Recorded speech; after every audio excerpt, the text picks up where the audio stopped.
Meus irmãos, a paz do Senhor. Glórias a Jesus pela oportunidade de estarmos reunidos nesta noite.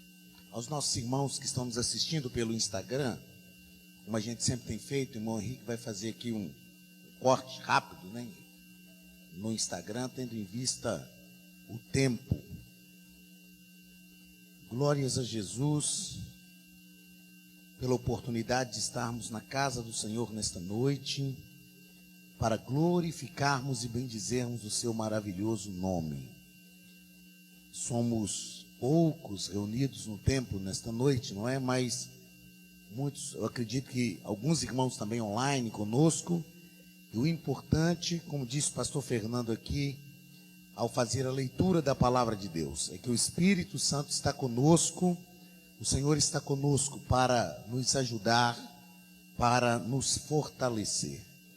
Eu quero ler um texto da palavra de Deus que está em Juízes, capítulo 13. Livro dos Juízes, capítulo de número 13. Eu quero ler a partir do versículo 1. Enquanto os irmãos encontram, eu vou ajeitar esse pedestal aqui.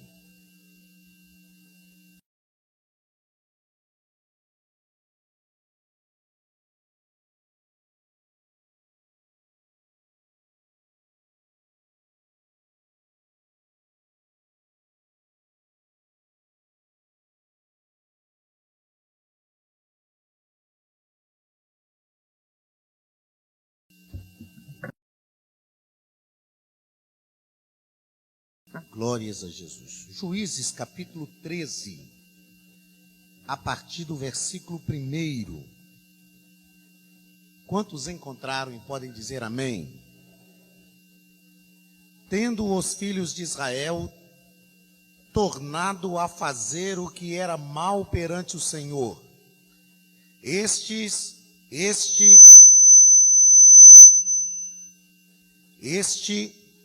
os entregou nas mãos dos filisteus por 40 anos. Havia um homem de Zoar, da linhagem de Dan, chamado Manoá,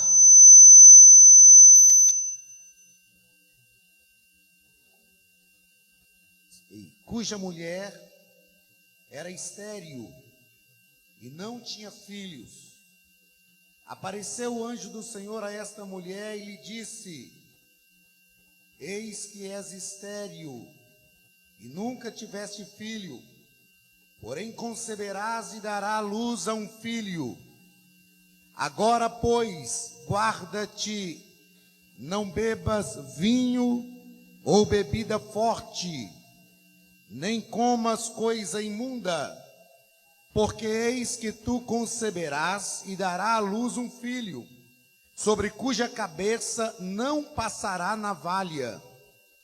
Porquanto o menino será nazireu, consagrado a Deus, e desde o ventre de sua mãe, e ele começará a livrar a Israel do poder dos filisteus.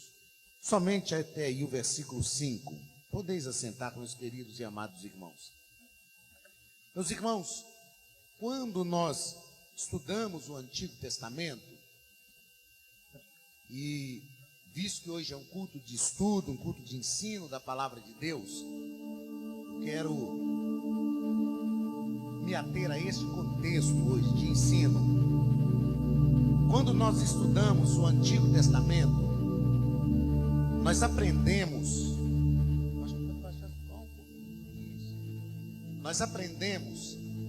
que o Antigo Testamento é dividido em 4 grandes blocos de livros.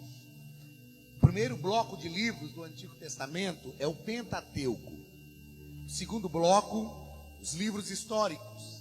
Depois, os livros proféticos. Depois os livros poéticos. E depois os livros proféticos. Cada um destes blocos de livros do Antigo Testamento nos ensina algo muito importante sobre Deus. O Pentateuco, por exemplo, nos ensina sobre um Deus que sempre se aproxima do seu povo. A gente aprende isso em todos os primeiros 5 livros da Bíblia. Em Gênesis, Deus estava no Éden. Em Êxodo, Deus desceu no Egito para tirar o seu povo de lá. Em Levítico, Deus estava caminhando com o povo de Israel no deserto, através da tribo sacerdotal. Em Números, Deus estava na coluna de fogo durante a noite e na coluna de nuvem durante o dia. E em Deuteronômio, Deus estava prestes a introduzir o povo na terra prometida. Então nós aprendemos no Pentateuco sobre um Deus que se aproxima, que está sempre perto, que busca o seu povo. Nos livros históricos, que eu falo daqui a pouco, porque Juízes está nos livros históricos, nos livros poéticos, nós aprendemos sobre princípios divinos para a nossa vida. E aí, se a gente estudar Provérbios, Salmos, Jó, nós vamos aprender alguns princípios de Deus para nós. Nos livros proféticos, nós vemos sobre o brado de Deus contra o pecado e a restauração que Deus pode produzir.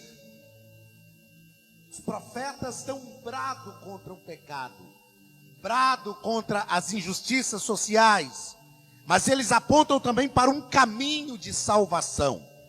Nos livros históricos, nós vemos um Deus que preserva o seu povo para cumprir as suas promessas. Nos livros históricos, Deus está sempre agindo no decurso da história. Eu chamo de uma ação intra-histórica de Deus, ou seja, Deus age na história.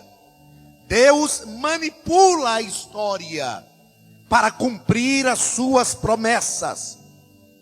Nos livros históricos nós vemos a presença de Deus em cada momento, em cada passo da vida de Israel. Como no livro de Esther, por exemplo, onde o nome de Deus não é sequer citado, mas Deus está presente, direcionando todas as coisas para proteger Israel, para proteger o seu povo. Os livros históricos começam com o livro de Josué, e o livro de Juízes está dentro desse bloco de livros históricos. O livro de Juízes é um livro que nós chamamos, que nós conhecemos como um livro de altos e baixos da vida de Israel. No livro de Juízes, nós temos uma oscilação da vida de Israel muito grande, porque o povo estava servindo a Deus e de repente eles se desviavam, se afastavam de Deus. Deus permitia uma nação vizinha oprimir Israel. Então o povo clamava a Deus, se arrependia. Deus levantava um juiz e esse juiz libertava o povo. Esse juiz liderava o povo por um período de tempo. De repente o juiz morria e o povo se desviava novamente. Deus permitia outra nação vizinha oprimir Israel. E depois de anos de opressão, o povo se arrependia, buscava a Deus. Deus levantava um juiz e livrava o povo.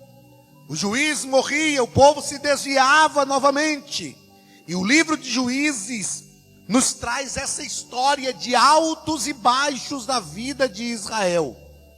Do capítulo 13 ao capítulo 16, o escritor de Juízes nos narra a história de Sansão, um homem magnífico, um dos homens mais poderosos na guerra, descritos pela Bíblia, mas também o juiz que teve o fim mais trágico, o juiz mais poderoso dos juízes que julgaram Israel, mas o juiz que teve o fim mais trágico. Pensando na vida de Sansão, eu quero meditar com os irmãos sobre aprendendo com os erros de Sansão.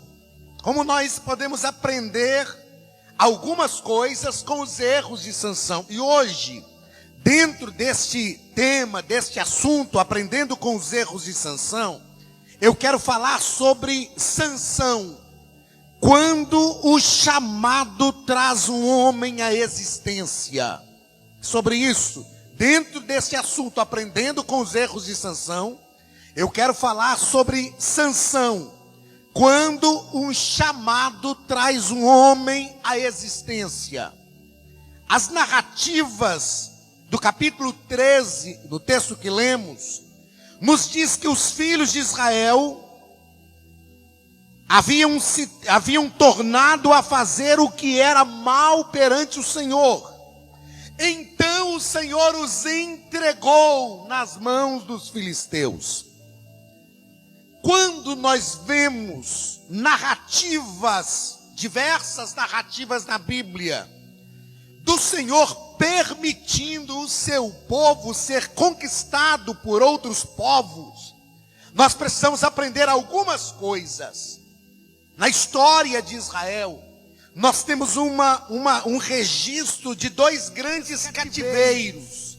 O cativeiro assírio, que foi para o reino do norte, e depois o cativeiro babilônico, que foi para o reino do sul.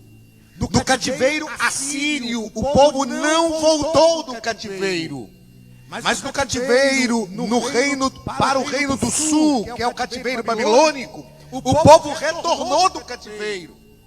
E nós aprendemos algumas coisas, como eu disse, quando Deus entrega o seu povo nas mãos dos inimigos. A primeira coisa que aprendemos é que o povo de Deus não pode ser derrotado por nenhum inimigo, a não ser que Deus os entregue nas mãos dos inimigos. Quando os inimigos conquistam Israel, não é porque Israel era fraco ou Deus não estava guardando o seu povo. É porque Deus entregava o seu povo. A segunda coisa que nós aprendemos é que Deus entregava o seu povo a fim de restaurá-los. Deus nunca entregava o seu povo para matá-los. Deus sempre entregava o seu povo para restaurá-los, para trazê-los de volta, para fazer com que eles se lembrassem de Deus novamente. Quando a gente estuda sobre o cativeiro babilônico, por exemplo, nós aprendemos que o povo perdeu a terra, mas eles não perderam a paternidade, eles não deixaram de ser filhos de Deus. É só a gente ler Jeremias, capítulo 29, que é uma carta que Jeremias escreveu aos exilados na Babilônia, e ele disse ao povo de Israel: multiplicai-vos aí nesta cidade, orai pela paz desta cidade, caseis, vos dei em casamento. O Senhor nunca deixou de ser pai da nação de Israel. O povo então perdia a terra, mas não perdia a paternidade de Deus. No caso do cativeiro babilônico, especificamente, o povo perdeu o templo, mas não perdeu a glória. O que nós aprendemos com isso? Que é melhor ter a paternidade de Deus do que ter aquilo que Deus pode dar. É melhor ter a glória de Deus do que ter o templo. O templo é bom, mas ele não pode estar sem a glória de Deus. Então o escritor de Juízes nos diz que mais uma vez Israel havia tornado a fazer o que era mal perante o Senhor. E o Senhor os entregou nas mãos dos filisteus por 40 anos. 40 anos. Os filisteus estavam oprimindo Israel. Mas o que me chama a atenção em todas as ações de Deus é que Deus sempre tem um projeto e Ele vê o projeto como um todo.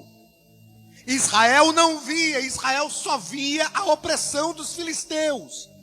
Mas o escritor faz questão de dizer: havia um homem de Zorá, da linhagem de Dan, chamado Manoá, e a mulher dele era estéril. Eu acho interessante esta forma de Deus agir, porque Deus sempre age de forma que ninguém tenha dúvida de que aquilo que está acontecendo é tão somente porque Ele está agindo. E uma das formas de Deus agir no Antigo Testamento, para trazer soluções e fazer com que os seus planos se cumpram, é abrindo madre de mulheres estéreis. Sara era estéril. E Deus prometeu a Abraão um filho. E não era Ismael, filho de Agar. Deus ia fazer Sara gerar. Então Deus abre a madre de Sara, já com 100 anos, e Sara gera Isaque. A linhagem de Deus, através de Abraão e de Isaque, passava por um filho chamado Jacó, que é a sua mãe. Raquel ou Rebeca também era estéril. E aí Deus abre a madre de Rebeca, e Rebeca gera Esaú e Jacó. Jacó se casa com Raquel, e a linhagem, a descendência, passava pela casa de José, o filho de Jacó. Mas a mãe de José, Raquel, era estéril, e Deus abriu a madre também de Raquel. Aqui o escritor está nos dizendo que Deus havia entregado o seu povo porque eles se desviaram. Mas Deus tinha um projeto, e era um projeto impossível aos homens. Naquele tempo não tinha inseminação artificial como nós temos hoje. Não tinha tratamento para que a mulher se tornasse fértil. E o escritor nos diz que este homem, através do qual Deus vai fazer nascer um filho, para livrar Israel, aliás, para começar a livrar Israel das mãos dos filisteus, a sua mulher é estéril. Deus aparece para a mãe de Sansão. E aqui a Bíblia diz que o anjo do Senhor apareceu. O anjo do Senhor aqui é uma teofania. Ou seja, aqui é uma prefiguração no Antigo Testamento do próprio Cristo. São aparições de Cristo no Antigo Testamento. Teofania ou epifanias. E o texto nos diz que o anjo do Senhor apareceu para ela e disse para aquela mulher que era estéril: eis que és estéril e nunca tiveste filho. Sabe o que me chama a atenção nesta aparição do anjo do Senhor para a mãe de Sansão? É que ele não aparece falando diretamente do livramento que ele daria. Ele aparece falando primeiro do problema que ela tinha. O anjo do Senhor aparece para ela e diz: eis que és estéril e você nunca teve filho. Sabe por quê? Porque Deus conhece todas as nossas limitações. Quando o anjo do Senhor aponta para a mãe de Sansão, a sua limitação, é como se Deus estivesse dizendo para ela: eu sei a sua limitação, eu sei do problema que você vive, eu sempre soube. Mas aquela mulher tinha sido preparada por Deus para aquele tempo. Eu aprendo com isso que existem problemas que Deus permite sobre a nossa vida, que são para que o nome dele seja glorificado através da nossa vida quando ele resolver o problema. O anjo do Senhor então diz para ela: és estéril e nunca tiveste filho, porém conceberás e dará à luz a um filho. Ele está dizendo aquilo que foi impossível para você a vida inteira. A Bíblia não fala quantos anos ela tinha, mas ele está dizendo aquilo que você tentou e nunca conseguiu. Aquilo que você desejou, que era ter um filho e nunca foi possível, você vai conceber. Você vai conceber. Você vai gerar um filho. E ele traz uma recomendação. Agora, pois, guarda-te de não beber bebida forte, guarda-te. Não bebas vinho ou bebida forte, nem comas coisa imunda, porque eis que tu conceberás e darás à luz a um filho, sobre cuja cabeça não se passará navalha, porquanto o menino será nazireu, consagrado a Deus desde o ventre. E ele diz: e ele começará a livrar Israel do poder dos filisteus. Deus está dizendo para a mãe de Sansão: o filho que você vai gerar já nascerá com um propósito. Aliás, ele nascerá por causa de um propósito. Deus está dizendo para ela: eu tenho que resolver um problema no meio do meu povo. Eu tenho que resolver um problema em Israel. Tem 40 anos que Israel está sofrendo a opressão dos filisteus. E eu farei com que você gere um filho. Eu abrirei a sua madre e você vai gerar um filho para resolver um problema que eu tenho. O que o escritor está nos ensinando? Sansão só nasce por um propósito. Sansão só surge por um propósito. Uma das coisas mais magníficas que eu aprendo ao analisar as ações de Deus, principalmente no Antigo Testamento, é que Deus faz todas as coisas com um propósito. Tudo que Deus faz tem um propósito. Quando Deus foi criar a terra, a gente estuda isso muito em antropologia. Quando Deus foi criar toda a terra, a primeira coisa que Deus cria, a Bíblia diz que ele criou a terra. No princípio criou Deus os céus e a terra. E a terra era sem forma e vazia. E disse Deus: haja luz, e houve luz. E Deus começa a criar todas as coisas pela sua palavra. Mas Deus está criando por um propósito. Deus só está criando porque Ele vai colocar o homem na terra. E Ele diz: haja separação entre o dia e a noite. Porque Deus sabia que o ser humano que Ele iria criar ia precisar de um dia para o trabalho, mas de uma noite para o descanso.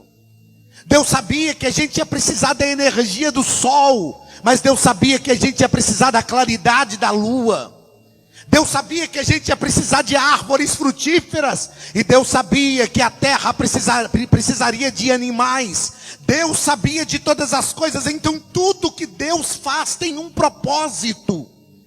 Deus não cria nada só por criar. Deus não cria nada sem propósito. E quando Deus fala com a mãe de Sansão que ele nasceria, que ela geraria um filho, Ele diz: ele vai começar a livrar Israel das mãos dos filisteus. Este é o propósito dele. E o que me chama a atenção nos propósitos de Deus é que por causa do propósito, Sansão já precisava ser consagrado a Deus desde o ventre. Por causa do propósito, a ação de Deus já estaria sobre a mãe de Sansão. E este propósito é específico. Ele começará a livrar Israel das mãos dos filisteus. Sabe o que o escritor está nos mostrando e o que Deus está nos ensinando? Que nenhum de nós começa e termina nada. Em relação ao reino de Deus, em relação ao nosso ministério, ao nosso chamado, sim. Paulo disse isso: acabei a carreira, guardei a fé. Mas em relação à obra de Deus, eu não começo nada e nem termino nada. Nós estamos aqui porque alguém veio antes de nós, e depois que nós passarmos, alguém continuará depois da gente. Aí Deus fala com a mãe de Sansão: Sansão vai começar a livrar Israel das mãos dos filisteus. Ele vai só começar. Sansão precisava entender isso durante a sua vida. O anjo do Senhor se ausenta dela. E então ela fala com o seu marido.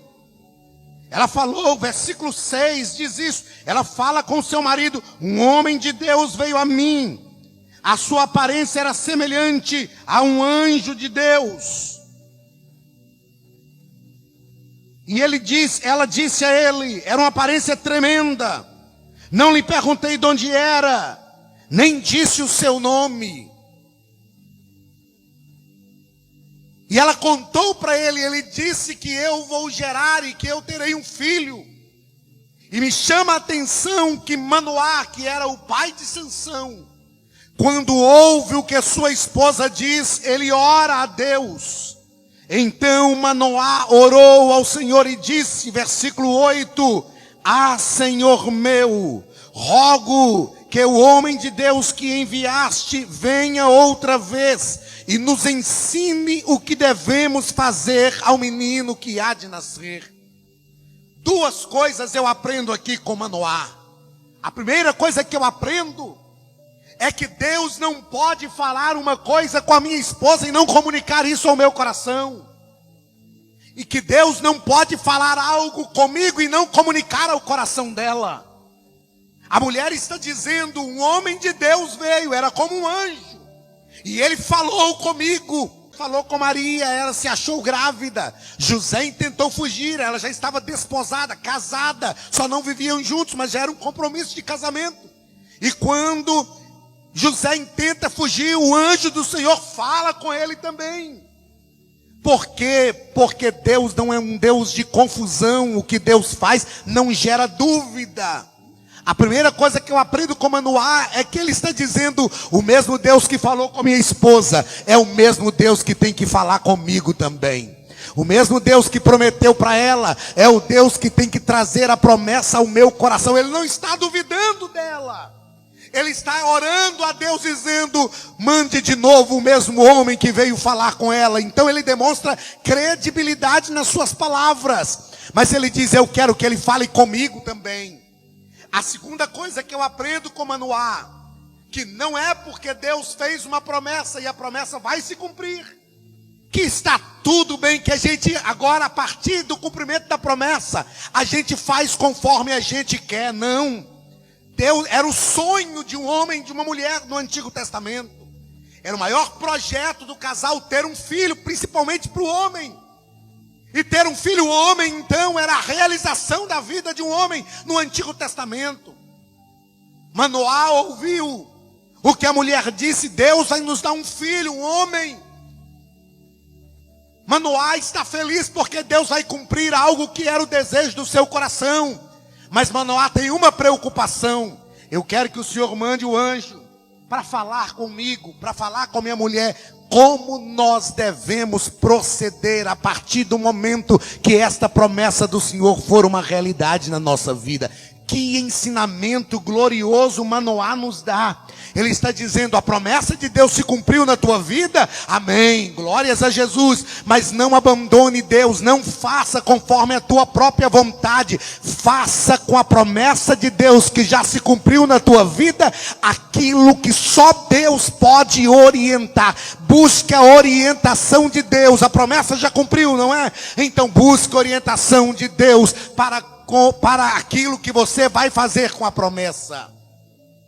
Ele diz, eu quero que o Senhor fale conosco como devemos proceder. Aí o anjo aparece. E quando o anjo aparece, Manoá pergunta para ele.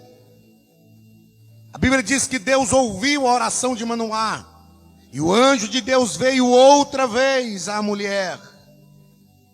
É interessante que o texto está dizendo que o anjo de Deus veio outra vez, não a Manoá, mas à mulher. Mas agora Manoá estava perto, quando a mulher se achava sentada no campo. Porém ela não estava com o seu marido. Olha a inteligência da mãe de Sansão. O anjo vem de novo a ela. Ela não está perto do marido. Quem quer saber as orientações é o marido. Então ela se apressa, corre até o marido e diz, eis que me apareceu aquele homem que viera a mim outro dia. Então se levantou Manoá e seguiu a sua mulher. Manoá vai ao encontro do anjo do Senhor. E quando ele chega, ele faz uma pergunta. E esta pergunta me chama a atenção. És tu o que falaste a esta mulher? É você mesmo? E o anjo responde, sim, eu sou. Essa resposta, eu sou, está falando do próprio Deus. Por isso aqui é uma teofania. A expressão hebraica é a mesma expressão do eu sou de Êxodo capítulo 3. Quando Moisés pergunta para Deus: quando eu for ao Egito e o povo perguntar quem me enviou, o que eu digo? E Deus diz: diga que o eu sou te enviou. O eu sou quer dizer que aquele que era, que é e continuará sendo. Eu sou o que sou. E o anjo responde para Manoá: eu sou. Manoá e a mulher estão agora diante de Deus para ouvir o que Deus tem a falar novamente. E então ele pergunta, Manoá pergunta para o Senhor: quando se cumprirem as tuas palavras, qual será o modo de viver do mesmo e o seu serviço? Ele está dizendo, qual será o modo de viver do menino e o seu serviço? Ele está dizendo, quando o menino nascer, o que a gente faz com ele? Qual é o seu serviço? Para que ele vai servir? Irmãos, percebam, e eu repito, que Sansão aqui é uma promessa de Deus que está se cumprindo na vida daquele casal. Aí ele diz, quando o menino nascer, qual será o seu modo de viver? Ou seja, o que a gente faz com ele? Qual é o seu serviço? Ou seja, para que ele vai servir? Toda promessa de Deus na nossa vida, nós temos que agir com essa promessa conforme a orientação de Deus. E temos que receber de Deus para que ela serve. A promessa que Deus faz cumprir sobre a sua vida não é para servir só para você, é para servir um propósito do reino, é para servir um propósito muito maior, porque a promessa de Deus não pode ficar parada sobre a minha vida. Eu sempre disse que nós precisamos ser como o rio e não como lagoa. O que isso quer dizer? Lagoa, tudo que chega ali para, mas o rio não, tudo que chega segue adiante e vai abençoando outras pessoas que estão à sua volta. Agora Manoá está dizendo, a promessa vai cumprir, o menino vai chegar. O que nós precisamos fazer com o menino? E para que ele vai servir? Qual será o seu serviço? E o Senhor diz, olha, eu já disse à mulher, mas eu vou repetir. Enquanto ela estiver grávida, enquanto o menino não nasce, mas ela já está grávida, ela não vai beber bebida forte, ela não vai beber nenhum derivado da vide. E quando o menino nascer, não se passará navalha sobre a sua cabeça. Enquanto ela estiver grávida, ela não come nada imundo. Mas quando o menino nascer, ele será consagrado a Deus. Bendito seja o nome do Senhor. Deus está dizendo para Manoá e para sua esposa, antes da promessa ser uma realidade, vocês já têm que mudar o comportamento. Vocês já têm que ter um comportamento diferente. E quando a promessa se tornar uma realidade, que é o menino, ele será consagrado a Deus. Isto serve para a nossa vida, para o nosso chamado, para o nosso ministério. A Bíblia diz que o menino cresceu, lá no final do versículo 12, e o Senhor o abençoou, e o Espírito do Senhor passou a incitá-lo entre Manedã e entre Zorá e Estaol. Eu disse que o que eu queria meditar com os irmãos nesta noite é sobre quando um chamado traz um homem à existência. E nós precisamos entender isto, que nós existimos por causa de um chamado de Deus. Nós existimos por causa de um projeto de Deus sobre a nossa vida. Talvez alguns de nós que aqui estamos, passamos anos de vida para entender isso, como Paulo, que Deus diz que ele foi chamado desde o ventre, mas ele foi perseguidor da igreja. Porém, depois o maior dos apóstolos, a personagem mais importante depois de Cristo para o cristianismo, para a história da igreja primitiva, o maior missionário da igreja primitiva, o maior escritor do Novo Testamento e da Bíblia, o doutor da Bíblia. E aí nós precisamos entender, primeiro, que nós existimos por causa de um chamado. Todos nós temos um chamado de Deus. Talvez você não descobriu o seu chamado ainda. Talvez você não entendeu o seu chamado ainda. Mas todos nós temos um chamado de Deus. e um chamado ativo no reino, um chamado ativo para a sua obra. E eu aprendo pelo menos 4 coisas em relação ao chamado a partir desta história de Sansão. A primeira coisa que eu aprendo é que o chamado existe antes de nós. Antes de nós. Antes de Sansão existir, já havia um problema e que Deus precisava resolver. Eu me lembro que há muitos anos atrás eu preguei uma mensagem chamada Trazendo Soluções para Deus. Deus precisa resolver problemas na terra. E nós precisamos ser a solução de Deus enquanto estivermos aqui. E aqui está um caso típico. Deus tem um problema para resolver. O seu povo está sendo oprimido, mas Ele quer libertar o seu povo. Deus tem um problema para resolver. Manoá e a sua esposa têm um desejo no coração: ser pais. Então Deus vai usar aquilo que era o desejo do coração de Manoá e da esposa para trazer um filho que vai resolver um problema que ele tem para resolver na terra. Eu aprendo que o chamado existe antes de nós. Antes que eu nascesse, já havia um chamado de Deus para a minha vida. Antes que você existisse, já havia um chamado de Deus para você. E nós precisamos realmente acreditar nisso. Nós precisamos crer nisto e precisamos descobrir o nosso chamado. Porque quando nós descobrimos o nosso chamado, nós aprendemos a segunda coisa que eu quero falar sobre o chamado. Nós precisamos encarnar o chamado. Precisamos encarnar a vocação. A encarnação de Cristo é um parâmetro para a nossa missão. A missão de Cristo é um referencial para a nossa missão enquanto estamos na terra. Porque Ele se encarnou. O que é encarnar? Encarnar é viver plenamente. Encarnar é viver em todas as facetas da nossa vida. Encarnar é realmente estar envolvido. Encarnar é viver aquilo. É viver por este propósito. Por este propósito. Eu tenho repetido isto por diversas vezes. Porque eu entendo que a nossa geração precisa compreender isto, precisa compreender estas coisas em relação ao chamado. Nós precisamos viver o chamado de Deus encarnadamente, viver isto todos os dias. E viver o chamado não é só quando estamos no templo. Viver o chamado não é só quando estamos exercitando o chamado, desenvolvendo o serviço. Porque nós corremos o risco de nos tornar ativistas, trabalhar muito, mas viver pouco o chamado.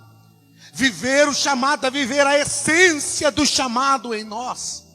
Viver o chamado é fazer com que tudo que envolve a nossa vida esteja voltado para este chamado. E isso é viver o chamado. O chamado tem que ser encarnado. A terceira coisa que eu aprendo, por que o chamado tem que ser encarnado? E eu aprendo isso com Sansão, porque foi preciso Sansão nascer, foi preciso ele crescer, foi preciso ele se envolver com esse chamado. A segunda coisa que eu aprendo é que o chamado é divino. O chamado, a vocação está em nós, mas não é nossa, é de Deus. Veio de Deus para a nossa vida. Não sou eu quem escolhe o chamado, é Deus quem escolhe. É Deus quem me gera para um chamado. E é Deus quem gera em mim todas as condições para cumprir o chamado. Mesmo nas minhas limitações, eu tenho toda a condição de cumprir o chamado que Deus me fez.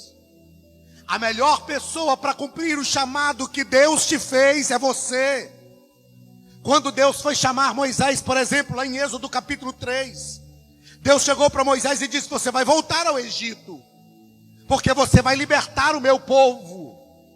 E aí Moisés apresenta uma desculpa. Moisés apresenta uma limitação para Deus. Ele diz: eu não sei falar. Eu não sei falar. Aí Deus faz uma pergunta para Moisés: quem fez o que fala? Quem fez aquele que não fala? Quem fez o que ouve e o que não ouve? Porventura não fui eu, o Senhor? Eu digo que Deus é educado, Deus sabe como conversar. Mas em outras palavras, o que Deus está dizendo para Moisés é o seguinte: então você está dizendo que eu errei? Então você está dizendo que eu estou te chamando e eu me equivoquei com você? Por causa de uma deficiência que você tem, de um problema que você tem? Deus está dizendo: eu sei da deficiência que você tem e eu estou te chamando a si mesmo.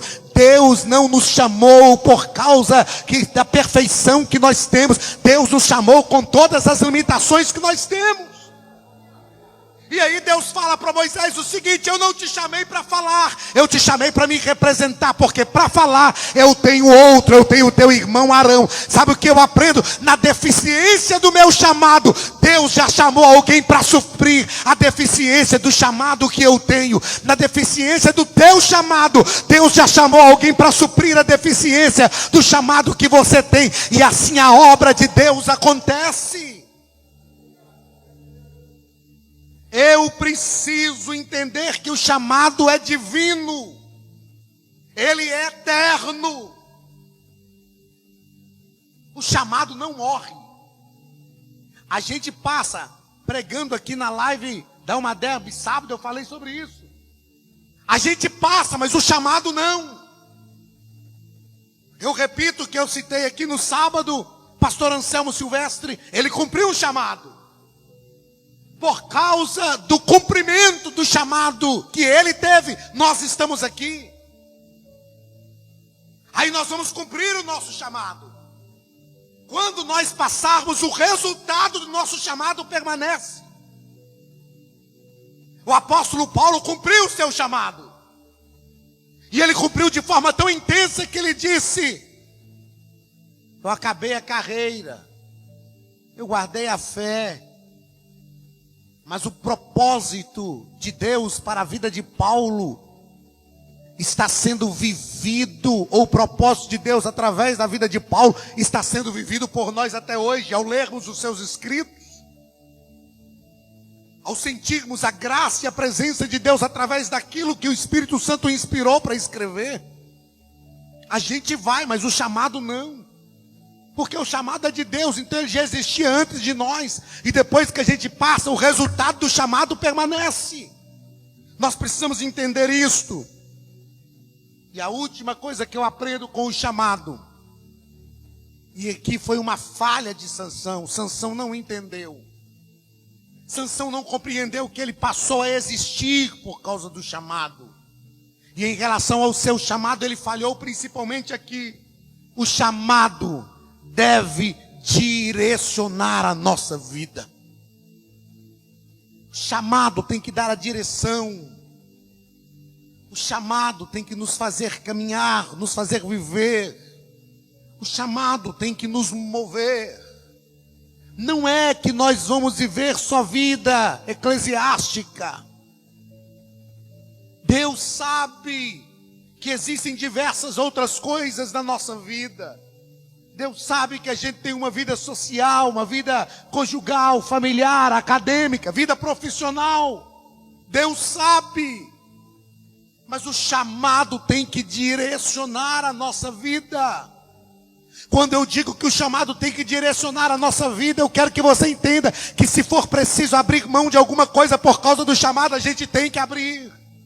Uma vez uma moça me perguntou, falou: pastor, eu preciso abrir mão dos meus sonhos por causa do chamado? E eu respondi para ela: não, nem sempre.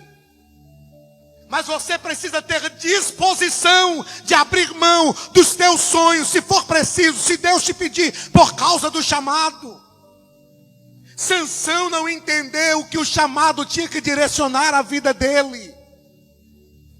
Sansão entendeu que tudo aquilo que ele tinha, toda a força descomunal, porque o nome Sansão significa isto: pequeno sol, ou como o sol, ou homem de força descomunal. Ele achou que toda aquela força que ele tinha era para ele brincar, Era para ele ganhar fama, ele achou que era. Ele não entendeu que tudo que ele tinha era por causa de um chamado. Toda força que você tem é porque Deus tem um chamado para a sua vida.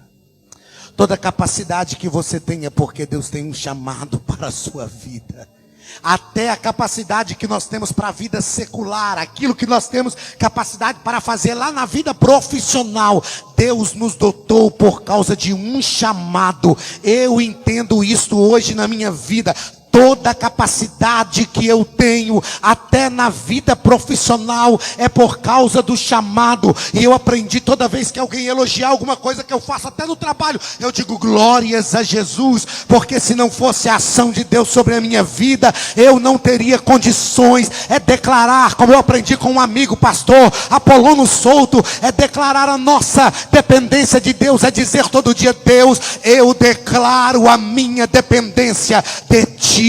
É reconhecer como Paulo, porque dele, por ele e para ele são todas as coisas, a ele pois a glória eternamente, amém. Viva o chamado, encarne o chamado, queira o chamado, entenda o chamado, ame o chamado, faça com que o teu chamado direcione a tua vida. Descubra o teu chamado. Se você não descobriu o teu chamado ainda, ore a Deus e Ele, através do Espírito Santo, vai revelar qual é o seu chamado, vai falar ao teu coração o que você tem que fazer. Tem gente que vive frustrada porque não descobriu o chamado, e se não descobriu o chamado, não tem um propósito, e se não tem um propósito, não tem razão de viver. Mas quando a gente descobre o chamado e vive o propósito, temos uma razão de viver.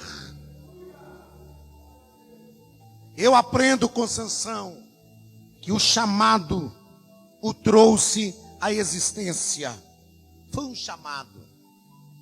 Você está aqui por causa de um propósito, um chamado de Deus. Nós precisamos aprender com o chamado. Eu só vou repetir isso aqui e encerro as minhas palavras. O chamado existe antes de nós. O chamado tem que ser encarnado. O chamado é divino e, portanto, é eterno. E o chamado deve direcionar a nossa vida. Como igreja do Senhor Jesus, se nós vivermos a nossa vida alicerçada nesses 4 pilares de um chamado, com toda certeza, o nome de Jesus vai ser glorificado. E nós viveremos felizes. Nós teremos bem-estar e satisfação de viver. Que Deus abençoe a todos nós. E que o Espírito Santo nos ajude a entender e viver o nosso chamado para a glória do nome de Jesus. Amém.